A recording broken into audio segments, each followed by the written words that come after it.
नमस्कार, स्वागत है आपका आदिशक्ति परिवार में। आज इस वीडियो के माध्यम से जानेंगे हम सांभरी विद्या के बारे में। आज जो वीडियो है कुछ अलग है। हम कुछ गुप्त विद्याओं के बारे में आपको जानकारी दे रहे हैं। इससे पहले हमने डाकिनी विद्या, टाहा विद्या आदि कुछ वीडियो बनाए थे और गांधर्वी विद्या के ऊपर भी एक वीडियो है। आज जो वीडियो है वो है सांभरी विद्या के ऊपर।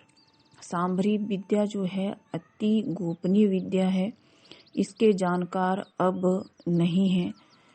पहल यानी कि आज से लगभग 500 वर्षों तक इसके जानकार हुआ करते थे, लेकिन गुप्त ग्रंथों में आज भी इसका वर्णन मिलता है। और जो साधना के जो गुप्त ग्रंथ हैं उसमें इस विद्या का वर्णन तो मिलता है, लेकिन विधि नहीं मिलती है। ये विधि गुप्त रहती है। देवताओं द्वारा प्रदत्त सिद्ध योगियों को ये विधि है। सिद्ध योगी इस विद्या में प्रांगत रहते हैं, लेकिन आज इस समाज में कोई भी ऐसा सिद्ध योगी नहीं है जो इस विद्या में प्रांगत होगा, यानी जो इस विद्या को जानता हो और जान करके उसका प्रयोग भी जानता हो। ऐसा आज संभव नहीं है, या बहुत कम लोग हैं जिनको इसके बारे में सिर्फ जानकारी है कि ये विद्या होती है, यानी सांभरी विद्या होती है। लेकिन इस विद्या की विधि क्या है ये किसी को भी जानकारी नहीं है।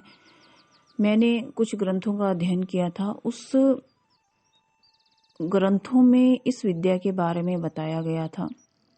इस विद्या के बल पर देवी देवता, इस विद्या की जो सिद्धि है वो देवी देवताओं को हासिल होती है और वो इस विद्या के बल पर रूप परिवर्तित कर लेते हैं। किसी का भी रूप धारण कर लेंगे। और आकाशाचारी विद्या है, यानी कि आकाश गमन यानी वायु गमन इस विद्या के बल पर ये करते हैं।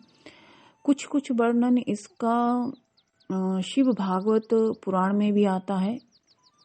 और जिन सिद्ध योगियों को ये विद्या हासिल होती है, ये विद्या वो किसी को भी नहीं सिखाते हैं। बहुत कम ही ऐसे सिद्ध योगी हैं जिनको ये विद्या हासिल होती है।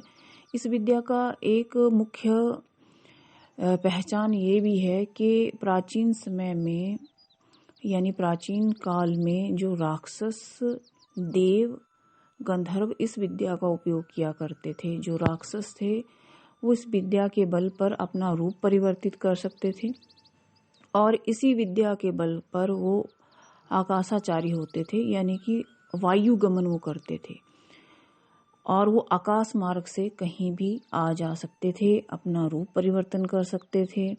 मनवांछित रूप, चाहे वो किसी दूसरे व्यक्ति का रूप है, चाहे वो किसी जानवर या जीव जंतु का रूप है, वो धारण कर सकते थे।